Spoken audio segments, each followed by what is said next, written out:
kulanti wacan oo wanaagsan dhammaan daawadayaal meel walba aad joogtaan iyo xilli kastoo iminka idintahay ku soo dhawaada barnaamijka Jabuuti oo caawa idinkaga imaanaya stuudiyaha Somali Channel ee magaalada Boorame ee xarunta gobolka Awdal waxaana barnaamijkan caawa idin daadihin doona anigoo ah Cabdifataax Axmed iyo wariye Xaamud Ibrahim oo booqasho gaaban ku yimid magaalada Boorame ee caasimadda gobolka Awdal waxaynu barnaamijkan toddobaadkan ku eegi doonaa dadka reer Jabuuti ee u soo xagaabaxa magaalada Boorame ee xarunta gobolka Awdal iyo sidoo kale ciyaar dhexmartay ciyaartooy ka socotay magaaladan Boorama iyo ciyaartooy ka socday magaalada Diqil ee dalka Jabuuti sidoo kale waxaynu barnaamijkan intaynu ku guda jirno ku faaqidi doonaa xaaladda ay ku sugan yihiin xilligan garoomada ciyaaraha kubadda cagta ee magaaladan Boorama waxaad ku soo dhawaataan daawadayaal barnaamijka Jabuuti. Assalaamu calaykum waraxmatullaahi wabarakaatuh waa mahadsantiin intaan wareysanaysiin waxaa la yiraahdaa Siman Cabdullaahi Caynaan waxaan ka yimid Jabuuti waan soo xagaabaxay Boorama waan soo xagaabaxay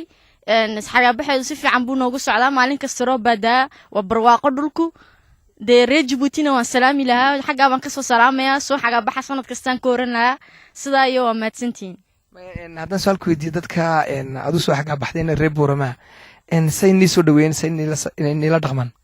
si fiican bay noo soo dhaweeyeen si qurux badan imika habla reer Boorama camuudna daawaysiinaya beeraha camuud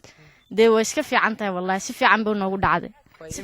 imika waxaad dhex joogtaa waa jaamacadda camuud jaamacadda camuud seed u aragtaado jaamacad fiican de waa maqle aniga imikana arkay ma waa jaamacad qurux badan weeyaan beeray leedahay beerahan u soo daawashay manay waxbarashadeeduna way iska fiican tahay de saa maqlaano Amaal Abdiraxmaan Alaale waxaan ka soo xagaabaxay Jabuuti oo Kaartisaanga waxaan salaamayaa horta toogo horeysa madaxweynaha EOG waan salaamaya iyo maxay ahay isnaantiisii iyo ciyaalkiisii ainsi que ma famille mon père mon deuxième père Abdiraxmaan Caynaan et mon père Abdiraxmaan Alaale iyo de asxaabtay kartiga iskoolkayga waa Ilays privé weyn waxaan salaamayaa macallimiinteena iyo directeurkeeni Amadou iyo asxaabtay asmas ka waran fiicanahay halkan maanta maxaad ka soo doontay beerashaan daawanay magacaaga marka ugu horreysay sheeg bismillaahi raxmaani raxiim magacayga waxaa la yiraahdaa ayaan maxamed maasha Allah waan nii hambaleynayaa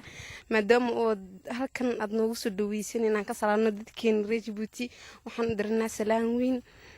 waxaan kale aad ugu soo dhaweynaynaa dadkeena noogu yimid Boorama aad baan soo dhaweynaynaa aad baa mahadsantahay ka adiga mal marka ugu horeysa magacaaga iyo waxa tahay reer Boorama malena aad si fiican magacaygu waa Cabdulqaadir Ismaaciil Guuled waxaan ahay dhalinyarta ku dhaqan magaalada Boorame dhalinyarta reer Jabuuti iyo dadka soo xagaabaxa aad baan u soo dhaweynaa waanagan keenay jaamacadda Camuud iyo dalxiis baan u keenay aad baan u wanaagsan yihiin roobkiina si fiican buu noogu daayay dhulkiina waa wada akhtar adigu Jabuuti wali ma aragtay ها سيف يعني بدل ما أنا كتب بجرب بتي والله هو مجال أدو قرح بدل ما مجال ذي لبعض بان أوران كرانية إن بدل ما نسوي شوقي لبس أنا مر سوي شوقي ومجال في عن أنا كان هالكلام مركي نوبي مدان سيف عمان نسوي دوينها بريجي لا يرى بريجي هراء أنا تذكي هراء مركي ريد جبوتي مدان ولا شيء ديجري ولا سلين جري مركي هذا النقدان وأفنيجي ريبور من مدر وحاسم جراني بكم سميت dhamaadeen imika dadkii waa la isfahmay waa la soo dhaweeyaa dhalinyartii way is soo dhaweysaa waxaas dagaalkii waxa uu dhamaaday imika ma jiraan marka kubadaha la ciyaaray la isku xanaaqi jiray waxa ma jiraan imika kubadii rabadaantii imika kuubkii rabadaanta uu dhamaaday si fiican baa loo ciyaarayay imikana galabta ciyaar baa wada dhexmaraysa Jabuuti iyo reer Boorame marka ciyaarta natiijadeedana waan sugaynaa bismillaahir rahmaanir rahiim magacaygu waa Hoosiya Diriye waxaan ahay dadka ku dhaqan magaalada Boorame aad baan u jecelnahay dadka ka soo hagaabaxa Jabuuti oo soo dhaweynaa horta dadka halka ka soo hagaabaxa Jabuuti wallahi waa dad firfircoon oo dadka dhexgala aan soo dhaweynaa adigu wali Jabuuti ma aragtay hoodo ma sanadka ma isleeyay marka qabowga xilligan kuleel way ahayd adigu marka waxa tahay ardayd reer Boorama imka ma forgalay marka sidoo artay umada reer Jabuuti ay soo xagaabax wallahi tu fiican baan arkay bulshooyin oo dadka dhexgala waxaan salaam ilaahay hooyaday aabahay habareertay dhamaan dadka hay garanayo daawadayaal wali waxaan ku dhex jirnaa barnaamijkii ummadda reer Jabuuti ee soo xagaabaxday ee ku sugan magaalada Boorama waxaan nasiib u yeelanay niman reer Jabuuti oo iyakuna maanta Boorama yimiday si ay u ciyaaraan ciyaar saaxiibtinimo iyaka iyo reer Boorama waxaa halkaa waftiga ciyaartooyga hogaaminaya waa Muuse Biro waa nin aad Jabuuti u caana oo ahaana antarneerkii tiimkii dakhil muuse bal maanta waxaad nooga warantaa muhiimadda dhoofkiinan aad uga timaadeen aad ku timaadeen boorama asalaamu calaykum waa su-aal wanaagsan xaamud waxa weeyaan horta marka hore sahan kasoo salaamaya halkan xaamud oo halkan noogu yimiday oo ka duubaya qurba joogtan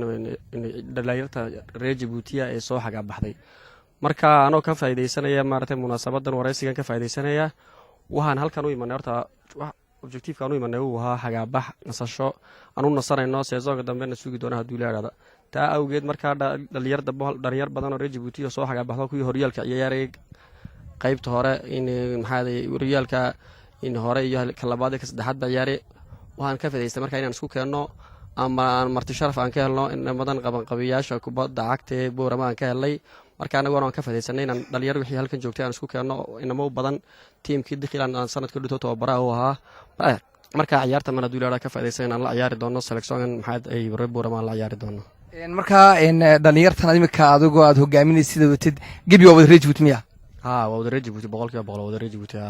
sida aan u ognahay aad waxaad ka timid imika gabiilay marka dhalinyartani reer Jabuutiga ee maanta ku ciyaaraysa gabi ma waxay ka wada kula wada socdaan oo waxay ka yimaadeen gabiilay mise rag baad halkan kaga dartay boorama ay wallahi waan isku keenay qaar Hargeysa ka yimiday qaar Arabsiya ka yimiday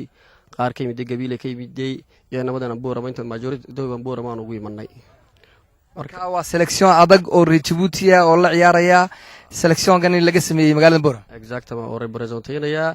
representaynayaan different kalabadii Jabuuti ka ciyaaray haday noqoto qaybta sare iyo qaybta hoose iyo qaybta saddexaad haday noqotaba iyagu laakiin majority-gu ay u badan yihiin ciyaartooyga sanadkii dhowtaan ciyaarsiinaya reer Dakhil ay u badan yihiin waayahay maxaad leedahay munaasabadani maxay soo kordhinaysaa sidees inii soo dhaweeyeen dhalinyartani maad aragtay reer boorama wallaahi soo dhaweyn horta aad u qurux badan baan ka helnay halkan inamada qabanqaabiyaasha ku jira inanka sabaroon oon ka helnay maxaaday marti sharaf fiican noo sameeyey oo markaabaan isaga isqaabilnay markaabaan ka wada sheekaysanay ciyaarta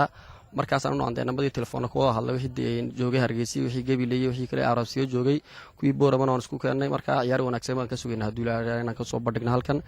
namadan goboladan gabiilayna waan soo arkay boorama waan arkay wallahi ciyaartooy aad u wanaagsan baa ku jira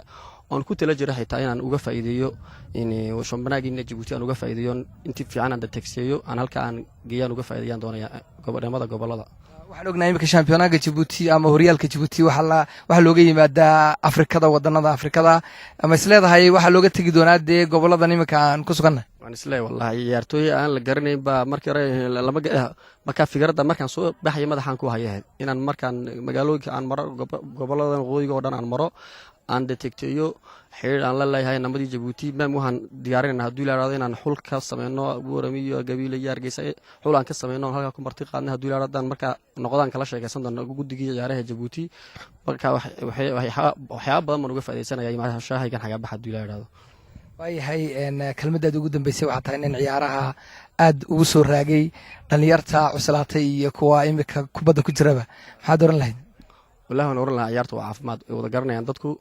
ciyaartooy Jabuuti waxaad garanaysaa ciyaaraha dadka ciyaaraha waad garanaysaa intii leegin daadooda iftiin iyo talka jooradii hore ciyaare marka waan ku boorinayaa kubadda in laga hadii la weynaadiyo hadii la yaraadaba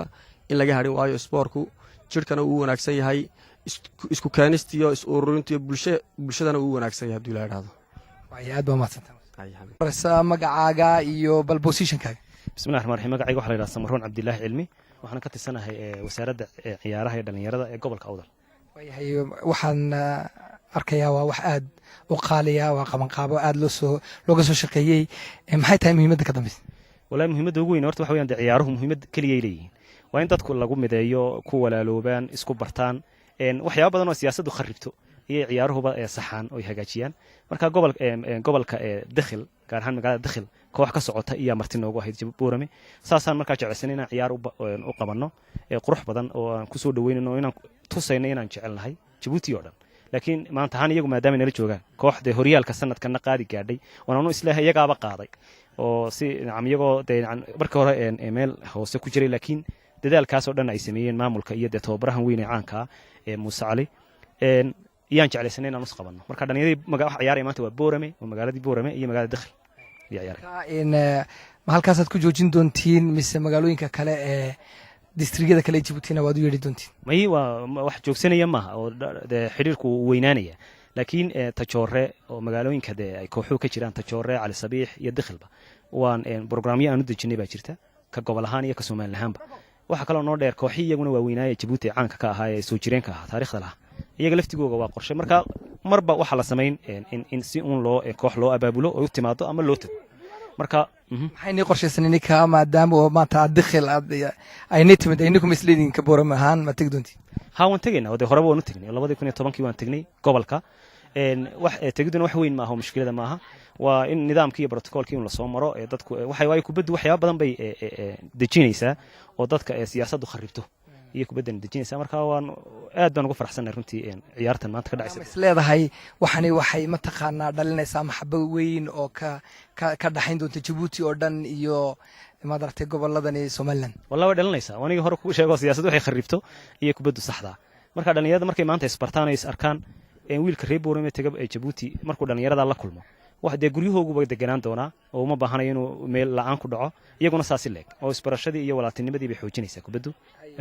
ma inay qorshaysan tahay inaad dhawaan aadaan xagga iyo Djibouti qorshaysan tahay inaan koox xaggeeyno iyaguna koox nooga yimaadaan waliba imika wax rajeynaa basketkii baa ka imanaya Djibouti basketkii Djibouti baa imanaya Hargeysa waxa kale oo yadna la qorsheynayaa de xul Somaliland leedahay oo gobolkan aan joognaana uu ka cadaan doono maadaama waahib badan in leeyahay gobolka Awdal iyo Salal in la sameeyo loona sameeyo barnaamij ay ku baxaan oo ay dibadaha ku tagaan way umada kubadaha xiiseeysa maadaama taadigu in aad ma dartay Boorama uga caana xagan kubada cagta maxaad ku wanayn lahayd dadka umada ma taqaana kubadaha xiiseeya ee qurba jooga reer Djibouti iyo reer Boorama wallahi qurba joogku ma wada oran karno way wada xun yihiin laakiin kaalintoodii ma muuqato oo dhalinyarada dadaala way jiraan laakiin waxa loo baahan yahay ka xoojiyaan inta dhalinyarada way kuwaas waxay arkeen nidaam iyo kala dambeyn iyo sharci waxbay arkeen inay ku soo kordhiyaan waxay ku dhaamaan dadka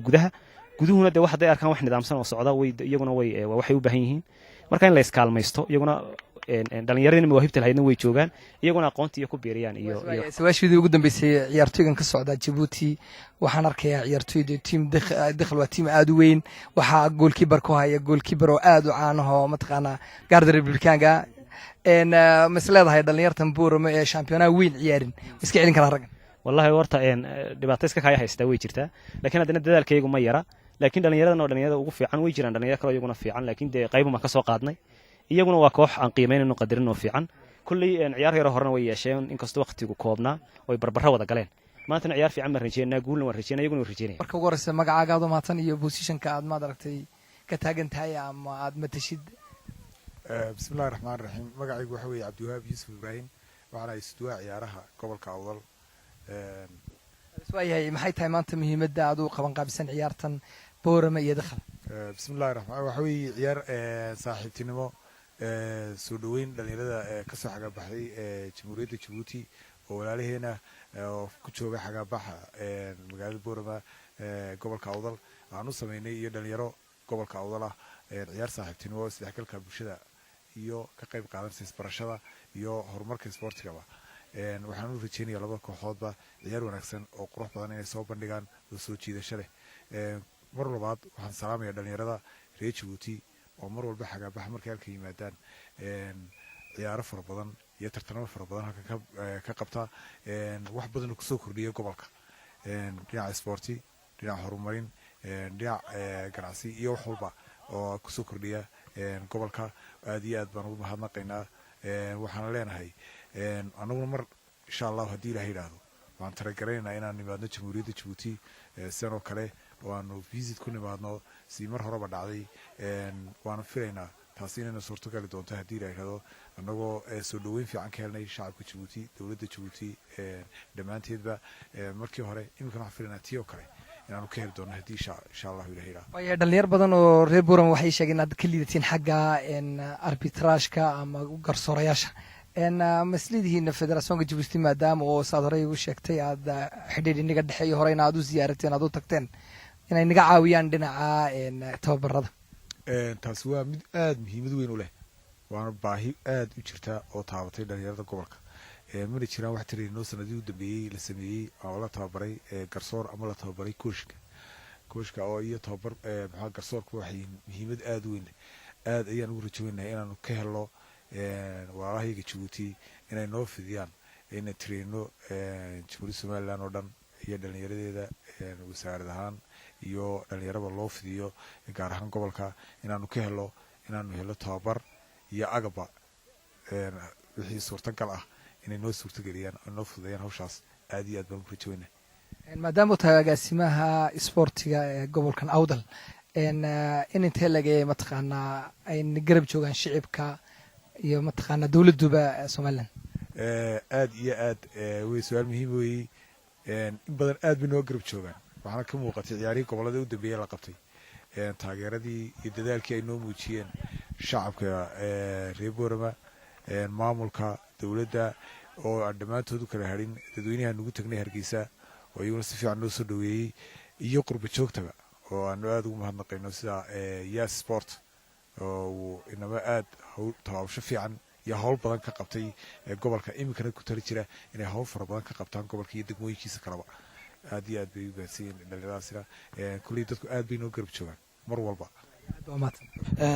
بسم الله magacayga waxaa la yidhahdaa Fuaad Cabdisamad Sheekh Axmed waxaan ku magac dheer hayseed waxaan ka tirsanahay guddiga isboortiga ee gobolka Awdal magaalada Boorama halkan maanta waxaa garoonkan Camuudi Stadium ku wada ciyaarayo ciyaar saaxiibtimo ku ciyaaraya labada kooxood koox ka socota dakhil oo ogtiin in magaalada Jabuuti ay 120 kilomitir galbeed ka xigto iyo gobolka Awdal magaalada madaxiisa Boorama marka dhalinyarada maalin dhaweytan wada ciyaareen maanta waa maalin maaskoogii labaad aad ay dhalinyarada Jabuuti u dhisan yihiin qoladan Boorama aad bay u dhisan yihiin aniguna waxaan ahay maanta garsoorka dhexdhexaadin doona ciyaarta si cadaalad ku dhexdhexaadin doona walaalahay reer Jabuuti waxaan leenahay markuu xagaagu bilaabmo inay noo yimaadaan si dhalinyarada isku bartaan oo inanka maanta halkan inanka reer Boorama ku bartay waxa la doonayaa inuu dakhil markuu tago ku soo dhaweeyo annaguna waxaan leenahay hadaan mas'uuliyiinta gobolka Awdal ee wasaaradda isboortiga nahay waxaan leenahay walaalahayga reer Jabuuti gaar ahaan qolada Futsal ee Jabuuti inay noo yimaadaan oo isbarano oo isdhexgalno ayaanu jecelnahay maadaama waqtiguna cidhiidhi nagu yahay waxaanu ku maadsan qoladan saxaafadda ee isku mashquuliyay inay maanta noo yimaadaan ama isku howlga saaray inay maanta nagala qayb qaataan xafladda aanu ka qabanayno labada magaalo Boorama iyo dakhil aanu ku mataameynayno haddii la gaarsiiyo assalaamu calaykum waraxmatullahi wabarakaatu awalan marka hore waxaan salaamayaa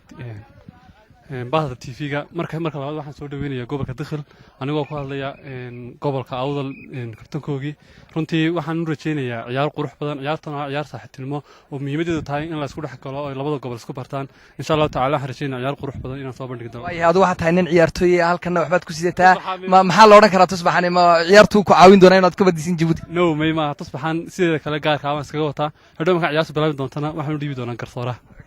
magacaygu waa Cali Maxamed Dugsiye isagii waa magac dheerahay xagee ka soo xaga baxday waxaan ka soo xaga baxay Jabuuti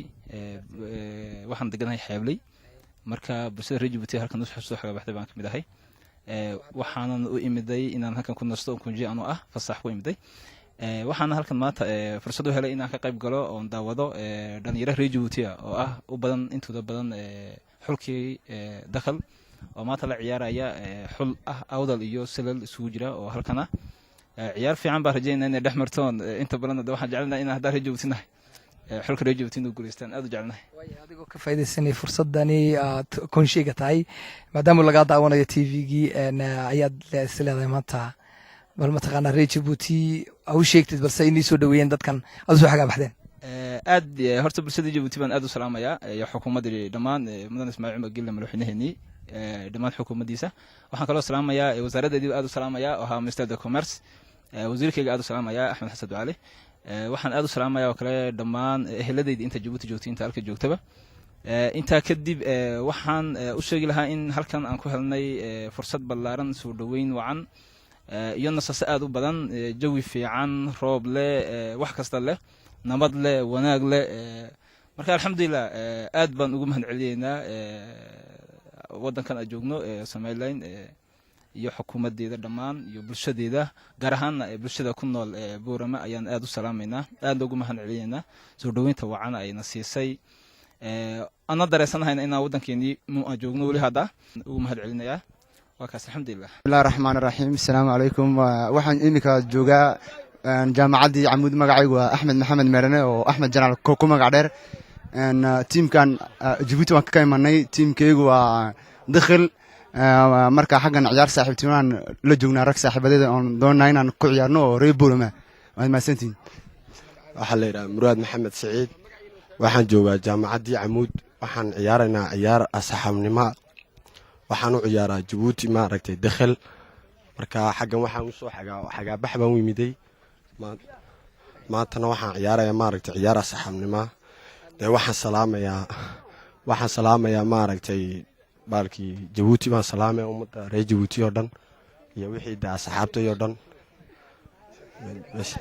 magacayga waa xabse mawlid axmed. horta marka ugu horeysa waxaan hambalyeelaya inamada xagga nagu soo dhaweeyey uu samaro nagu horeeyo iyo inamadana duubaya. waxaan ka soconnaa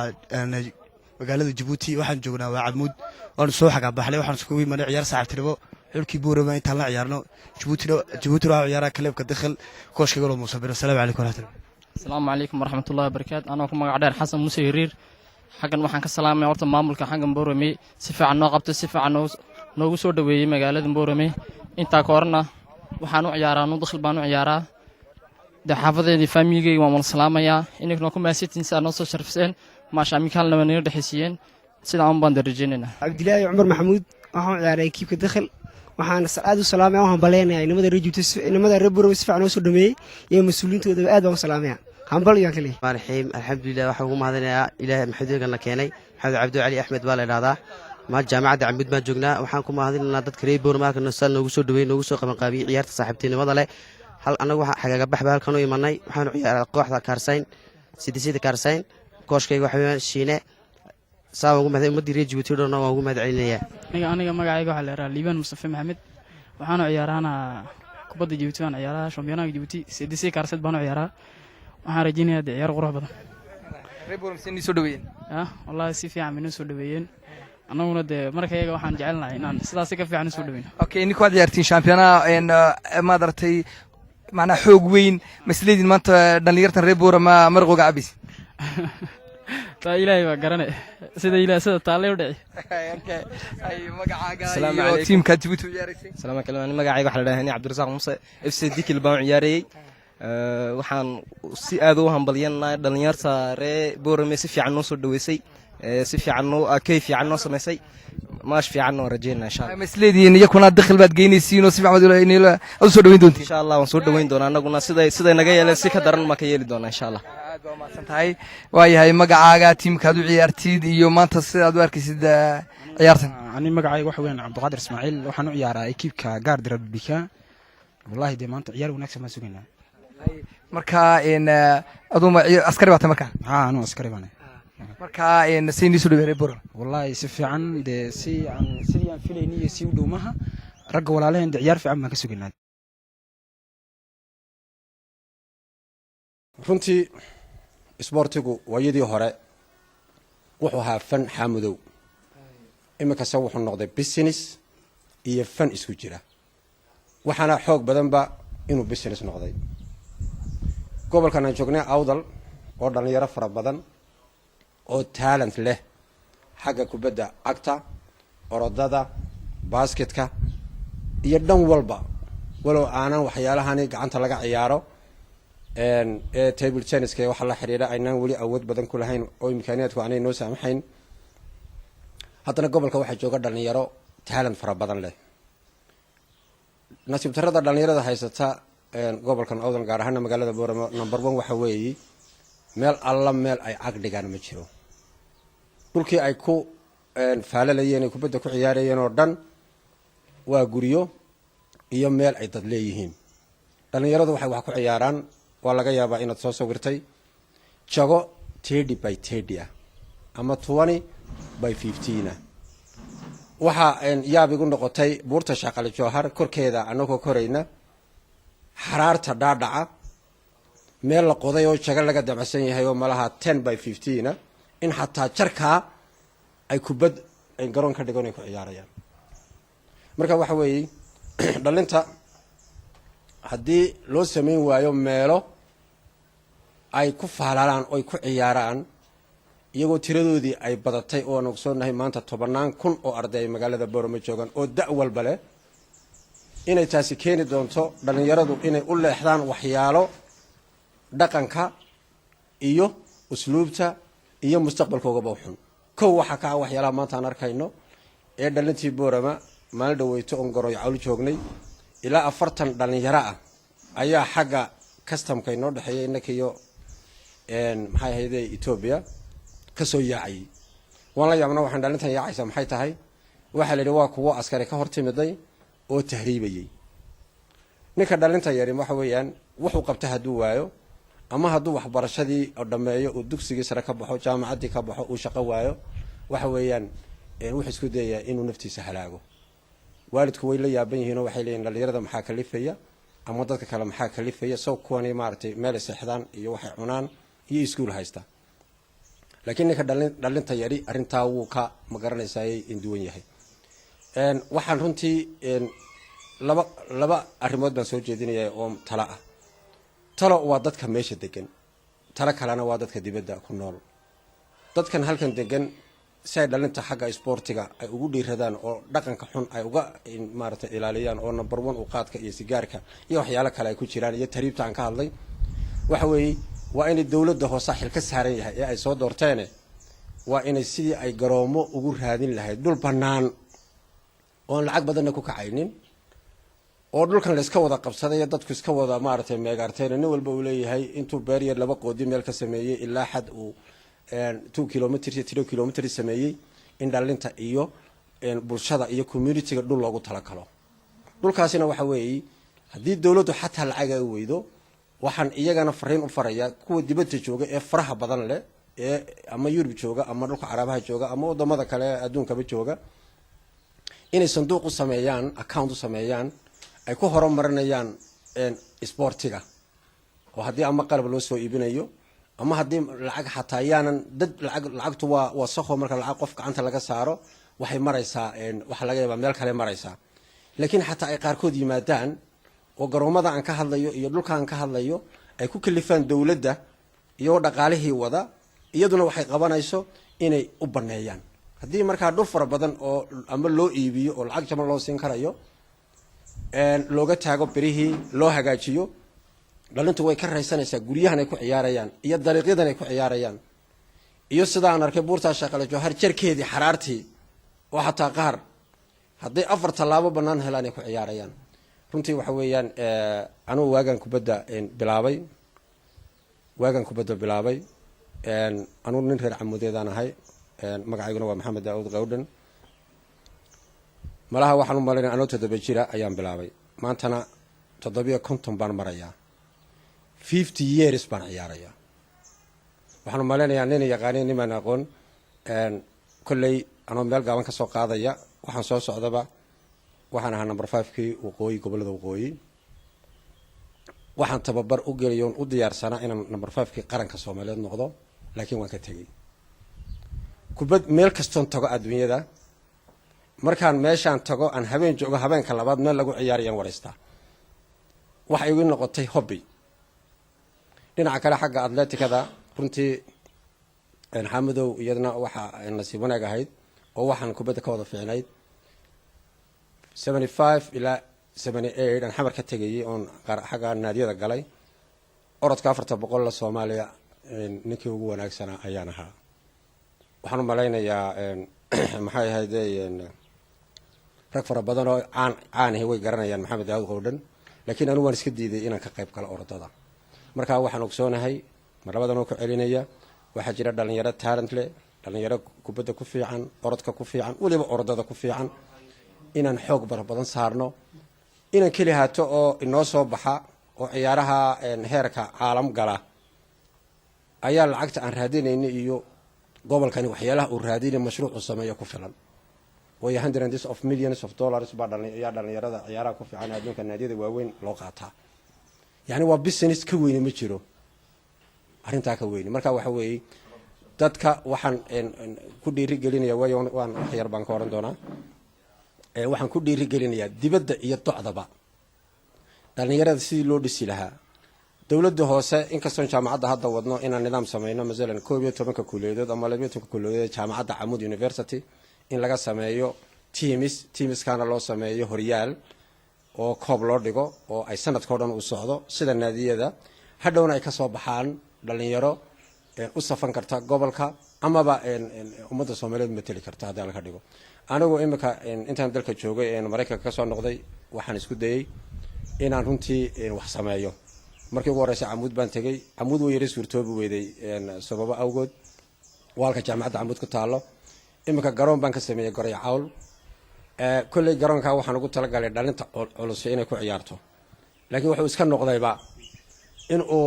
cid walba timaado oo xaamudo aananu maaragtay halkaas ku baranay qudhadiisu uu la yaabay marka insha allah garoonkaana waxaan jeclahay inaan xidhno beerno garoon rasmi uu noqdo taa waxaan u sameynayna wax kala ma aha haddii awooddu ii saamaxdo waxa weeye waxaad moodaa wixii dadka ka dhaxeeyay ee community-ga u ahaa midka ay ka ahaayeen ama dowladda gacanta ku haysay ama magaca lagu sheegay oo dhani inuu yar feelgaroobay magacayga waa Axmed Xuseen Shaafici waxaan ka mid ahay contractorska laba contract ee maartay garoonkan hawshiisa shaqo qabanaya marka qaybta aan anagu kambanigayga waxa la yiraahdaa Dither Establishment for Commerce and Contracts waxa weeyaan qaybta aanu hawsha ka qabanayna waxay tahay dayactirka guud ee deyrka oo imikaba aad arkaysaan kamaraduna ay hayso sida loo wado kaasoo ah in maaragtay wixii dayactir ah lagu sameeyo in kaabadaha si dibadda ka muuqdo oo iyagana aad arki doontaan oo maaragtay gidaarada celinaya loo sameeyo in birahaasi iyo silig lagu wareejiyo garoonka in qaybta kale ee aanu waxqabadka ka qabanayno waxa ka mid ah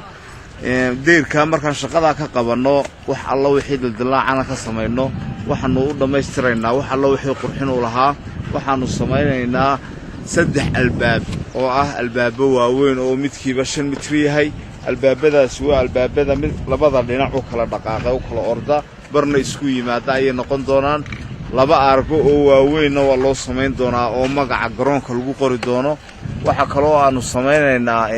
meelaha tigidhada lagu jarayay oo maaragtay iyagana laba qaybood ah waxa kale oo aanu sameynaynaa meelaha ciyaartooygu ay galayeen ee ah halkii ay ku meedhanayeen suuliyadoodii intaas baanu sameynaynaa waxa kale oo aanu sameyn doonaa qaybta ugu weyn oo iyaduna ah marka cabirka garoonka uu fadhiisto inta lagu ciyaarayo kubadda inta lagu ciyaarayo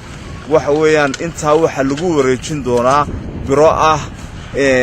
biro security ah oo maaragtay ciyaartooygaas uu gaar ah oo laba meelood ay ka soo galaan mooyaan intiisa kale la xidhi doono waa shaqada iyana ugu ballaaran ee la qaban doono waxa kale oo aanu sameyn doonaa qaybta bariga ka soo jeeda iyana waxaanu sameyn doonaa meelo ciyaar ay fadhiistaan dadku oo qayb ka mid ah inkastoo qaybta inteeda badan contractorka kale ee aanu wada qaadanay garoonka uu sameyn doono inta iyo VIPD iyo shaqooyinka kale contractor kale ayaa sameyn doona marka waxa weeyaan waa shaqo runtii aad iyo aad u ballaaran waana shaqo la rabo in ay ku dhamaato muddo 2 bilooda garoonkani waa garoonka kaliya ee maanta magaalada Boorama ka jira lana rabo inuu bal waxoogaa isbedel sida maaragtay awal waad arkaysaa nimika waxa weeyaan qashinkii wax qabadkiisii aad u litay laakiin maanta inuu soo yara gaadho oo maaragtay sidii garoon inuu ekaado ayaa maaragtay mustaqbalka la rabo hadii la yiraahdo intaasi aynu daawadayaal ku soo gunaanadeyna barnaamijka Jabuuti ee toddobaadkan waxaana barnaamijkan si wada jira idin daadihinayay anigoo ah Cabdi Fataax Axmed iyo Xamed Ibrahim tan iyo kulanti dambe nabad galyo